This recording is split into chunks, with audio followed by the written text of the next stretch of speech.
Halo, bertemu lagi di My Club ID. Konten selanjutnya yang akan kami berikan untuk teman-teman itu ada lanjutan dari part 1 dan part 2 tentang power supply HP Pro 85 Plus 550 Watt. Dan seperti janji kami sebelumnya, kami akan membedah dua power supply, bahkan 3 power supply ya. Kami masih punya satu di sini juga. Ini yang HP Pro versi lama. Tapi ini nanti kita akan bandingkan di terakhir dengan HP Pro yang baru yang 85 Plus.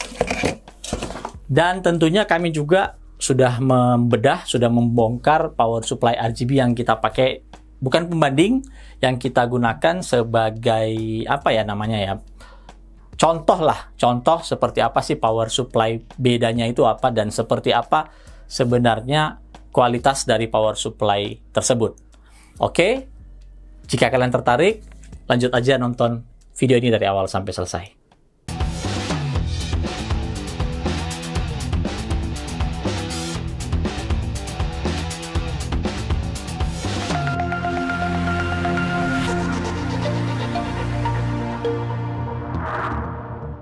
Di sebelah kiri saya itu adalah HP Pro 85 Plus 550 Watt dan di kanan saya adalah power supply RGB 600 Watt. Mari kita mulai dulu bedah yang power supply RGB ini. Pertama sekali kami ingin tunjukkan komponen yang pertama, yaitu di bagian listrik ini masuk.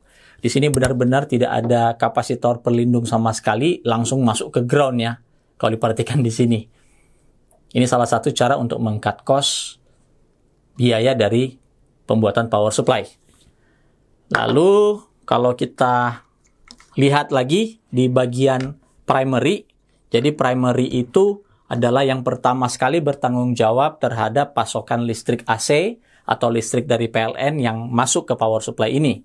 Di bagian transient filtering itu ada 2 buah Y-caps, kemudian ada 1 buah X-caps, 2 buah CM chocks, namun kami tidak menemukan adanya varistor atau MOV, metal oxide varistor. Ini komponen yang sangat penting sebenarnya yang ada di power supply, karena komponen ini nanti yang akan meredam spike voltage yang masuk ke dalam power supply ini.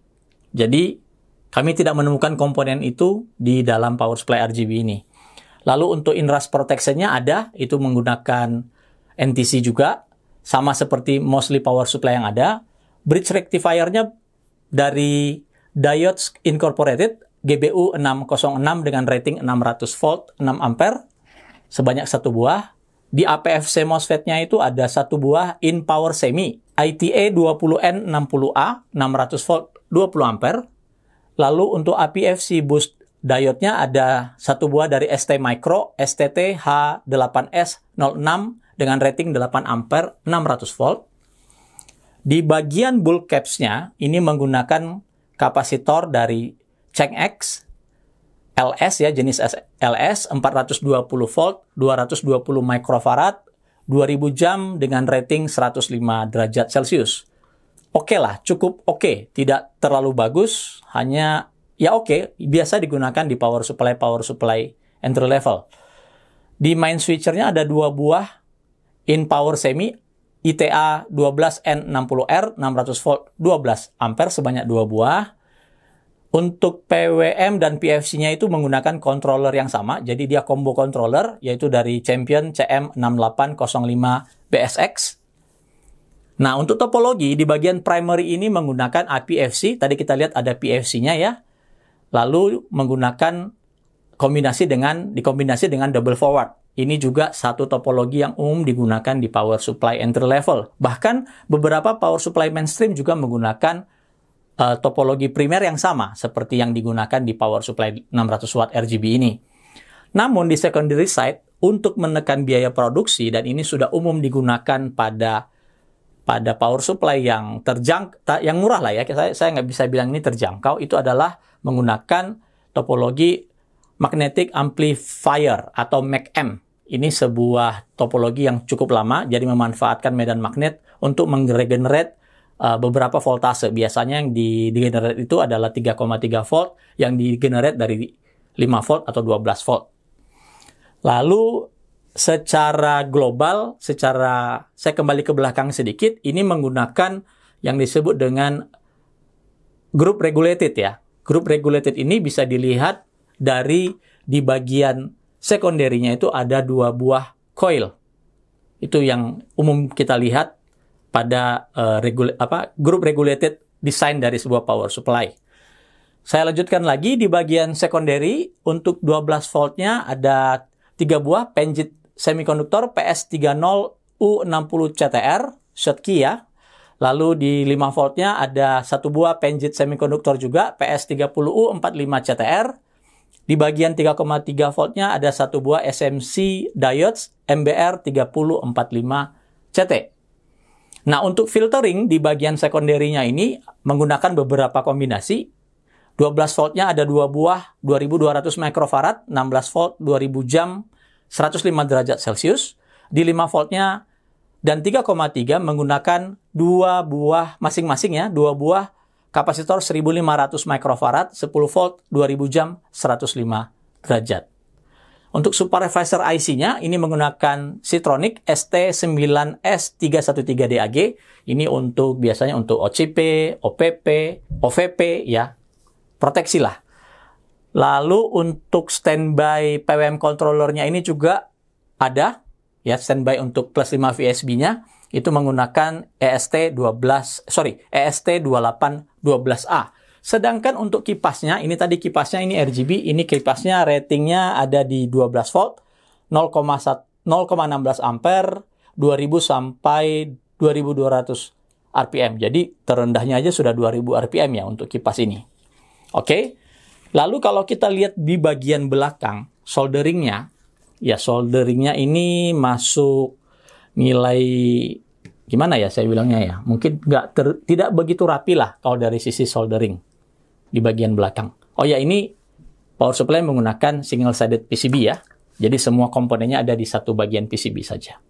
Next kita akan membedah yang FSP HV Pro 85 plus 550 watt. Buat nama kok panjang-panjang ya. Saya sudah bilang ke FSP, ya kalau kasih nama itu yang simple dan gampang orang ingat, kasih aja HV Pro V2 gitu, V3, itu lebih gampang untuk diucapkan ya.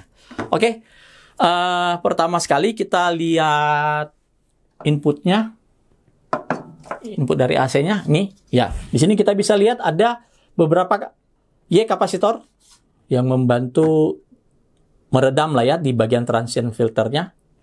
Ya, jadi kalau secara umum ada 6 buah Y kapasitor, 1 buah X kapasitor, 2 buah CM CHOX, dan ada varistornya atau metal oxide varistor yang tadi saya katakan untuk melindungi spike voltase. Ini yang komponen penting.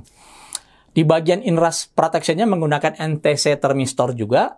Di bagian bridge rectifier ini menggunakan 1 buah bridge GBU 608 dari Diodes Incorporated dengan rating 6 ampere 800 volt. APFC MOSFET 1 buah Champion GPT 18N50DG N220FP, ratingnya 500 volt 18 ampere. Lalu APFC Bosch diode-nya menggunakan ultrafast BYC 5600 dari NXP dengan rating 5 ampere 600 volt. Untuk kapasitornya, di sini mereka menggunakan kapasitor dari Varatronics dengan rating 270 microfarad, 450 volt, 2000 jam, dan rating temperaturnya 105 derajat Celcius. Jadi kalau dibandingkan dengan yang power supply RGB tadi, rating yang dimiliki oleh si 550 watt ini sedikit lebih tinggi dibanding yang 600 watt RGB tadi. Lalu main switchernya ada 2 buah Champion GPT 18N50DGN220FP, 18 ampere 500 volt. Lalu di bagian PFC-nya dia tidak menggunakan combo, dia menggunakan PFC sendiri dan PWM controllernya sendiri untuk yaitu dari APW7-159C dari Unpack dikombinasi dengan CM6806 dari Champion. Untuk topologinya ini menggunakan APFC double forward di bagian primary-nya, sedangkan di secondary side sudah menggunakan topologi yang modern, yaitu 12 volt rectification dengan 5 volt dan 3,3 volt DC-to-DC. Jadi dari 12 voltnya itu diturunkan ke volt, dan 3,3. Ini kita bisa lihat ada di bagian sekunderinya, dia punya modul tersendiri yang menggenerate 12 volt, kemudian dari 12 voltnya digenerate lagi ke bawah 5 volt dan 3,3 volt.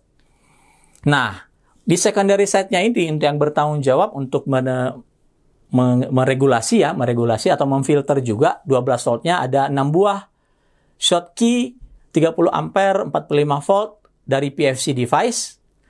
Lalu di 5 voltnya itu ada 2 buah Systech MTB4D0N03A. Demikian juga di 3,3 voltnya menggunakan kapasitor yang sama. Menggunakan rectifier yang sama ya, dengan yang ada di 5 volt. Lalu di filtering kapasitornya itu menggunakan beberapa kombinasi, sama seperti power supply pada umumnya.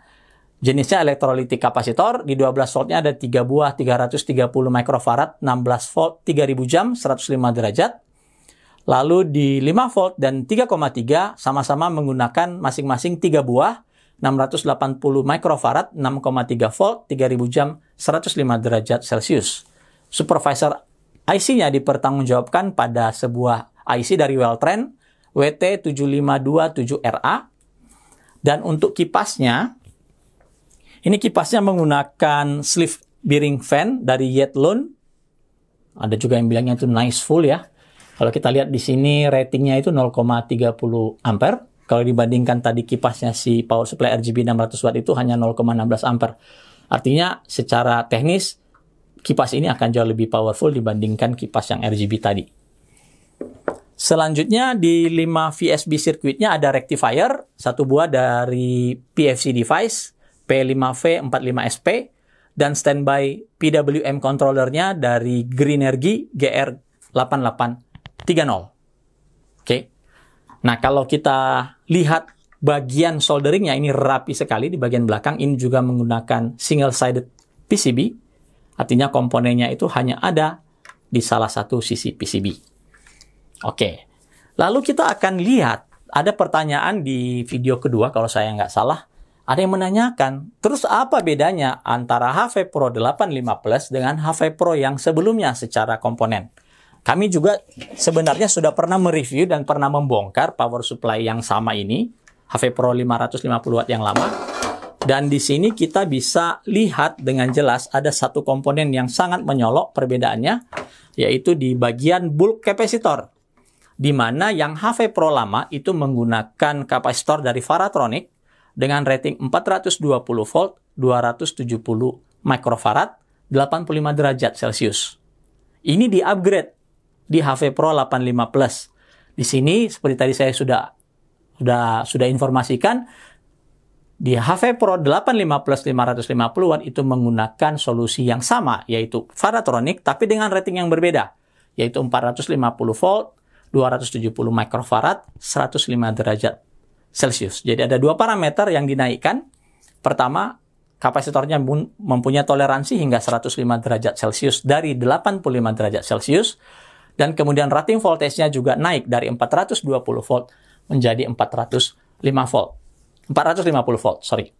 Nah, tujuannya apa? Sebenarnya hadirnya HP Pro 85 Plus dengan ada beberapa komponen yang di-upgrade, terutama di bagian main capacitor atau bulk capacitornya ini sebenarnya untuk mengutilisasi beberapa teknologi yang ada yang semakin sensitif dengan tegangan dan juga arus listrik. Contohnya di kartu grafis RTX 30 series ataupun Radeon 6000 series.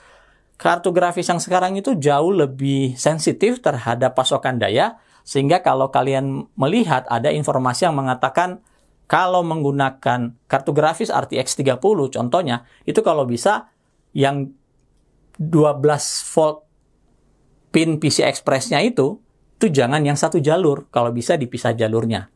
Ini supaya menjaga tidak terjadi fluktuasi ataupun problem di mana voltase itu nanti akan ripple-nya jadi semakin besar karena ditarik pada satu jalur. Jadi disarankan sekali untuk menggunakan dua jalur yang berbeda. Karena biasanya kan power supply itu memiliki satu jalur untuk PCI Express-nya. nanti di ujungnya ada 2 buah ya.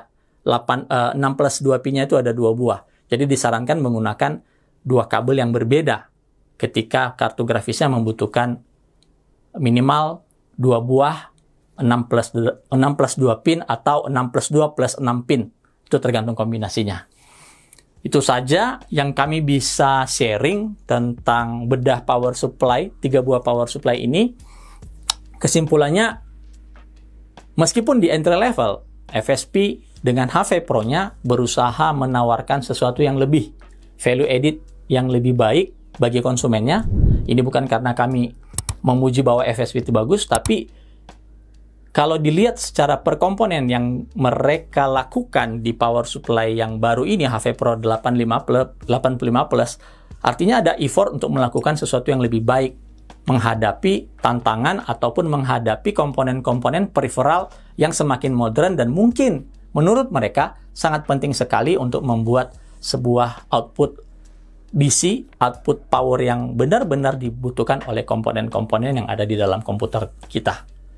Dan garansi tetap sama, 3 tahun. Sedangkan kalau melihat power supply RGB, ya karena fokusnya itu ada di RGB-nya, bukan di quality dari power supply-nya, bukan di sertifikasi dari power supply-nya, which is di video pertama dan video kedua saya sudah berulang-ulang mengatakan bahwa power supply ini jelas bukan 80 plus gold seperti yang diinformasikan atau seperti yang ada di persepsinya kita. Karena persepsi kami pertama juga, kami menganggap ini sebuah power supply 80 plus gold yang murah. Namun ternyata tidak.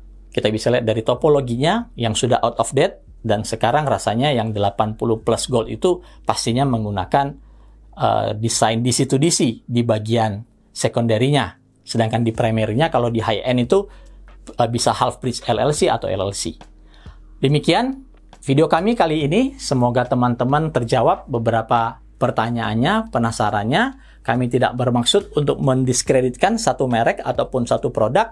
Kami ngomong apa adanya yang ada kenyataan di depan kami, dan kami ingin sharing dengan teman-teman sesuai pengetahuan yang kami miliki. Jika suka dengan video ini, silakan like dan jangan lupa subscribe channel MyClub ID. Sampai ketemu dan salam sehat untuk kita semua.